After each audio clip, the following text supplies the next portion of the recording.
devotional service. Like we voluntarily give up eating meat, fish, and eggs. We voluntarily give up gambling or speculation. We voluntarily give up illicit sex and intoxication. We give up the city.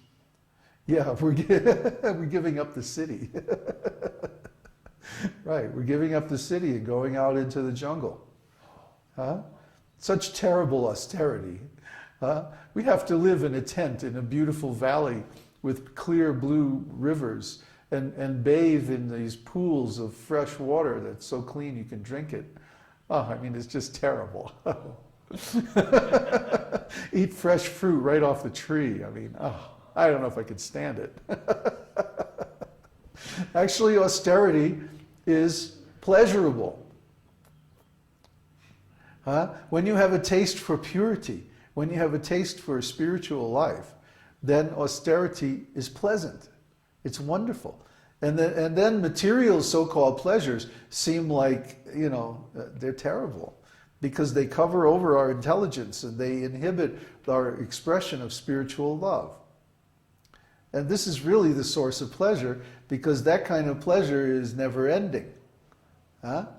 So we should understand that even though people don't like to perform austerities, we should learn the art of austerity to advance in spiritual life. And this is the example of Bali Maharaj. Bali Maharaj, he rejected Shukracharya. He rejected Shukracharya's philosophy of let's enjoy now and do spiritual life later. He said, no, I'm going to do spiritual life now when I have the opportunity. Because we don't know in the future if we're going to have the opportunity. Krishna has a way of taking things away if we don't use them. If he gives the inspiration, if he gives the opportunity, we should take advantage of it now while we have the chance. Or Krishna might say, you're not really sincere. I'm going to take this away. Maybe better luck next time.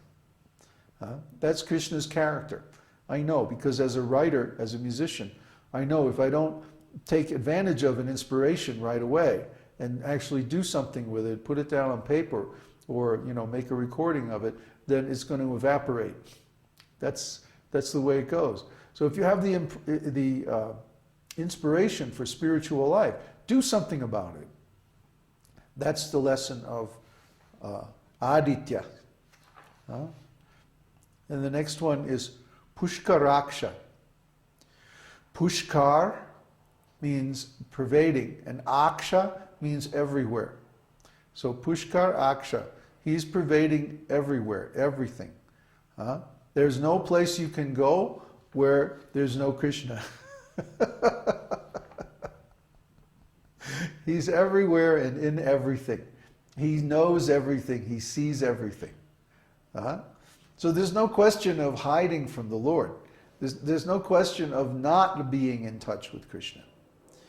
Most of us come to this material world because we don't want to be in touch with Krishna. We want to be separate. We want to be away from him. But it's not possible. He may be invisible. He may hide himself, like he's hidden himself within our hearts and within every atom in the material world, but he's still there. And his influence, his intelligence, his consciousness, his personality is everywhere and in everything. So in one sense, this material world is non-different from the Lord. But in another sense, it's his separated energy.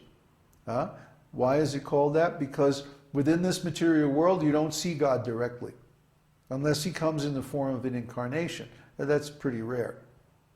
Most of the time, we don't see him. So we may think, oh, God, there's no God, or we're not in touch with God, or we're separated from God. But actually, it's not possible. He's Pushkar Aksha. The next is Mahasvana.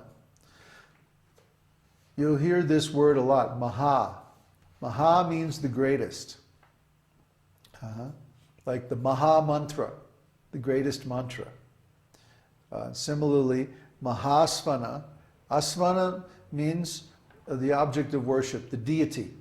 Asvana, that which is worshipped. So there are many things we can worship, and we see in life that people worship all kinds of things.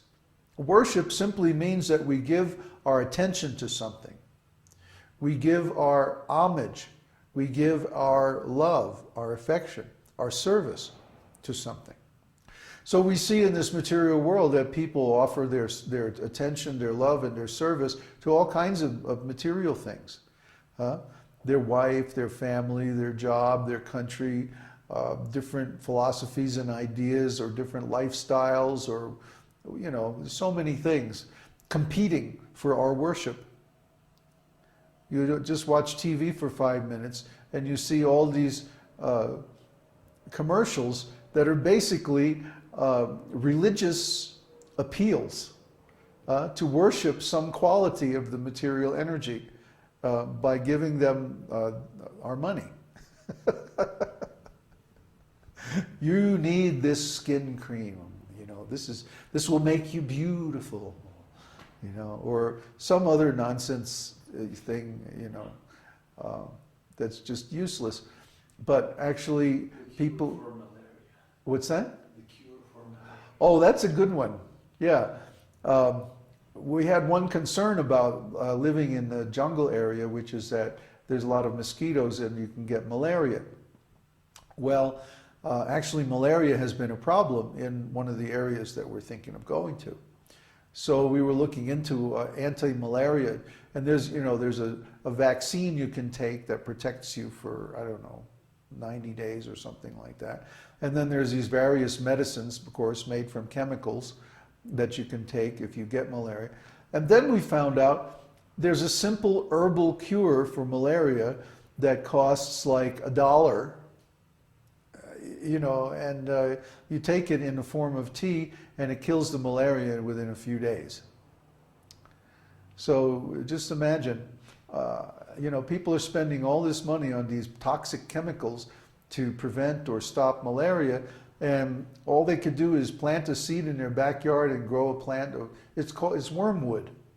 Wormwood. It's the plant that's used to flavor absinthe, and it's a very powerful anti-parasitical drug in the form of a plant. It's a weed. It grows.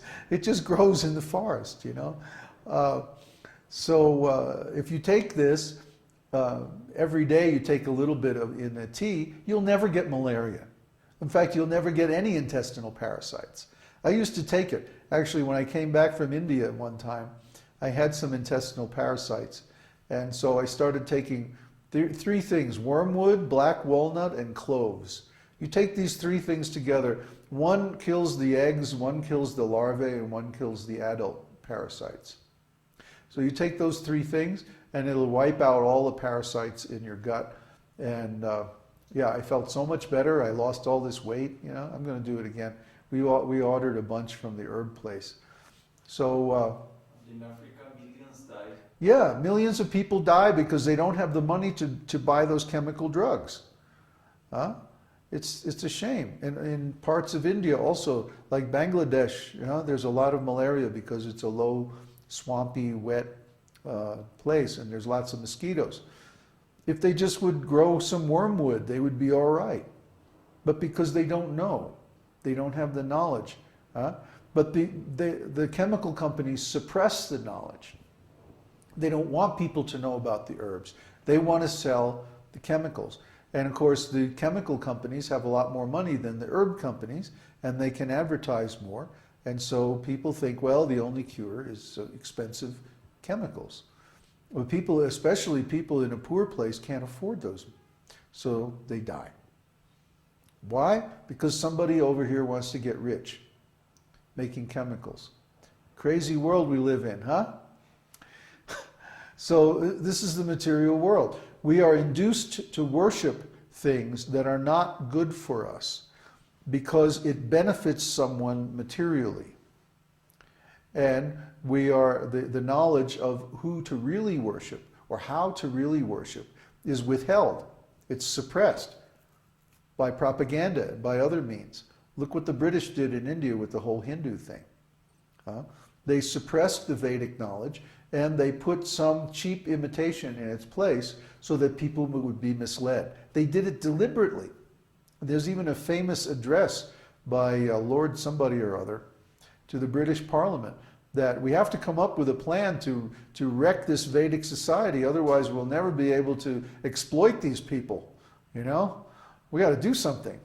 So they came up with this very sophisticated plan. This is the material world. Yeah, it's Kali Yuga. It's the big lie.